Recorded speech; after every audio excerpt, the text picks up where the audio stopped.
کہ اللہ سبحانہ و تعالی نے دو نبیوں کو ایک بستی کے اندر مبعوث فرمایا، اور جب انہوں نے اللہ کے دین کا کام شروع کیا تو قوم نے ان کی بات نہ مانی۔ اللہ رب العالمین نے انبیاء کی قوت کو مضبوط کرنے کے لیے ایک تیسرا نبی بھی ان کے پاس بھیجا، تاکہ یہ تینوں مل کر اللہ رب العالمین کا پیغام ان بندوں تک پہنچا دیں جو بھٹکے ہوئے ہیں۔ اور یہ بستی والے دیگر تمام لوگوں کی طرح وہی بات کر رہے ہیں جو پہلے لوگوں نے کی۔ ان کا اعتراض یہ تھا کہ ما انتم الا بشر مثلنا، تم ہمارے ہی جیسے انسان ہو، تمہارا رسول ہونا یہ کوئی نئی بات ہمیں محسوس ہوتی ہی نہیں ہے، نہ تو اللہ نے کوئی چیز تمہارے اوپر نازل کی ہے، کیونکہ تم تو ہو ہمارے جیسے انسان، ہمارے جیسے ہی دکھتے ہو۔ اگر اللہ رب العالمین نے وحی نازل کرنی ہی تھی، رسالت اللہ نے دینی ہی تھی، کسی کو رسول بنانا ہی تھا، تو اللہ اسے رسول بناتا جس کے پاس مال زیادہ ہے، جس کے پاس بیٹے زیادہ ہیں، جس کے پاس لوگوں کا جمگھٹا لگا رہتا ہے، اللہ اسے رسول بناتا۔ اللہ رب العالمین نے یہ کیسے رسول بنائے ہیں جن کے پاس نہ کھانے کو کچھ ہے، نہ وہ مال و دولت والے ہیں، نہ ان کے پاس اولادیں موجود ہیں؟ تو یہ تو بڑی عجیب بات ہے۔ ما انتم، نہیں ہو تم، تمہاری کوئی حیثیت ہی نہیں۔ یہ قوم ان کو رسولوں کو جواب دے رہی ہے، جو ہم نے کل پڑھا تھا کہ رسولوں نے آ کر اپنی قوم سے کہا انا الیکم مرسلون، ہم تمہاری طرف بھیجے گئے ہیں، ہم تمہاری طرف رسول بنا کر مبعوث کیے گئے ہیں۔ اور قوم ان کو جواب یہ دے رہی ہے کہ ما انتم الا بشر مثلنا، ایک بشر، ایک انسان وہ رسول ہو ہی نہیں سکتا، اور اگر ہو تو پھر اس کے پاس مال و دولت زیادہ ہونا چاہیے، جو ہم نے سورہ سبا کے اندر بات بڑی تفصیل کے ساتھ پڑھی۔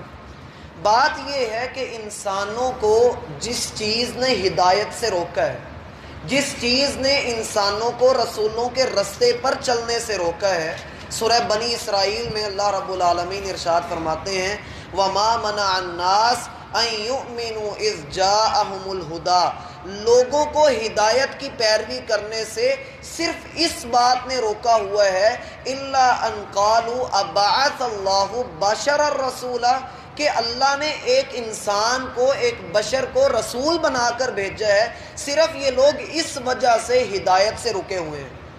اب لوگوں کی ڈیمانڈ کیا ہے؟ لوگ چاہتے کیا ہیں؟ کچھ لوگ ایسے ہیں جو چاہتے ہیں کہ ہدایت ملے، جیسا کہ وہ آگے کہہ رہے ہیں ما انزل الرحمن، رحمان نے کوئی شے نازل نہیں کی۔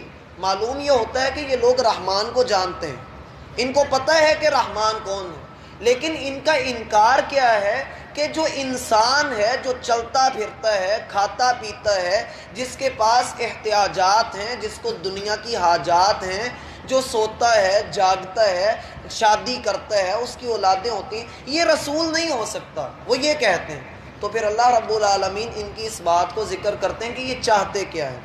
سورہ انعام پہلا رکوع 7واں پارہ، اللہ فرماتے ہیں وَقَالُوا لَوْلَا أُنزِلَ عَلَيْهِ مَلَكٌ، اگر اللہ رب العالمین نے ہماری طرف کسی کو بھیجنا ہی ہے تو اللہ کسی فرشتے کو بھیجے، کوئی فرشتہ ہمارے پاس آئے جسے ہم اپنی آنکھوں سے اپنے سامنے اترتا ہوا دیکھیں، ہم اس کے پروں کو دیکھیں، ہم اس کی کیفیت کو دیکھیں، پھر ہم کہیں گے کہ اس کی ہم نے اتباع کرنی۔ سوال یہ آتا ہے کہ اللہ نے فرشتہ نازل کیوں نہیں کیا؟ اللہ رب العالمین فرماتے ہیں وَلَوْ جَعَلْنَاهُ، اگر ہم ان کی یہ ڈیمانڈ پوری کر بھی دیتے، لَجَعَلْنَاهُ رَجُلًا، ہم فرشتے کو بھی انسان کا روپ دے کر بھیجتے۔ وجہ کیا ہے؟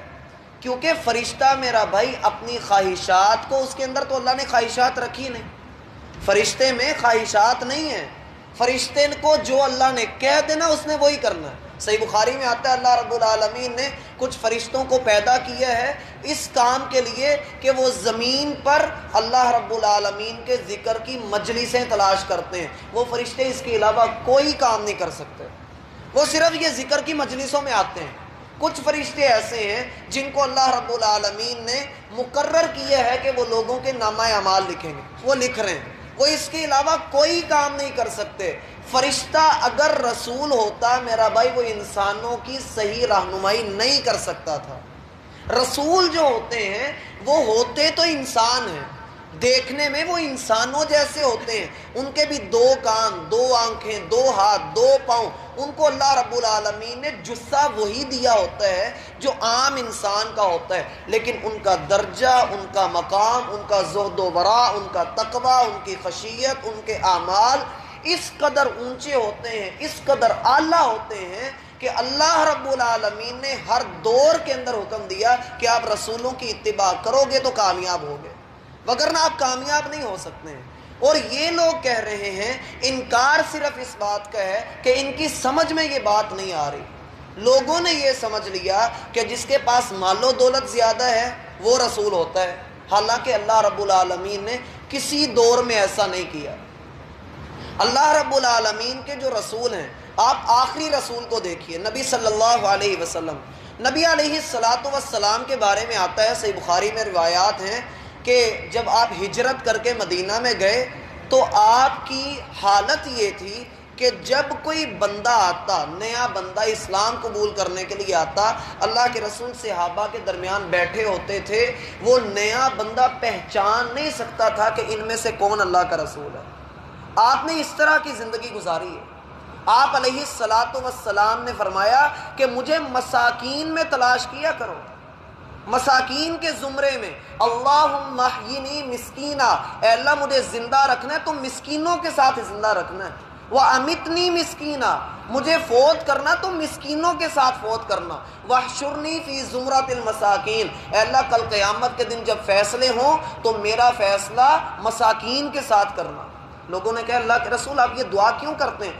آپ نے فرمایا مساکین اغنیاء سے، امیر لوگوں سے 500 سال پہلے جنت میں داخل کیے جائیں گے۔ اس لیے نبیوں کے جو معاملات ہوتے ہیں ان کو دنیا کی کوئی ضرورت نہیں ہوتی۔ حدیث میں آتا ہے مالی والی دنیا، میرا اور دنیا کو کیا تعلق؟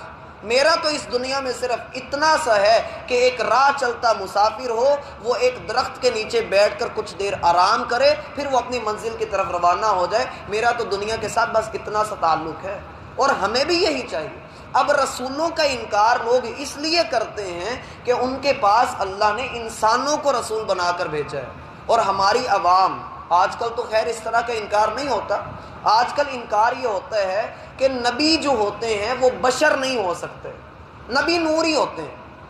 یہ بڑا مسئلہ چلتا ہے، اور اس پر ہم نے کئی قتل ہوتے ہوئے بھی دیکھے ہیں کہ لوگ قتل کر دیے جاتے ہیں صرف اس مسئلے پر کہ اللہ کے رسول بشر تھے یا نور تھے، اور یہ بڑا گمبھیر معاملہ ہے۔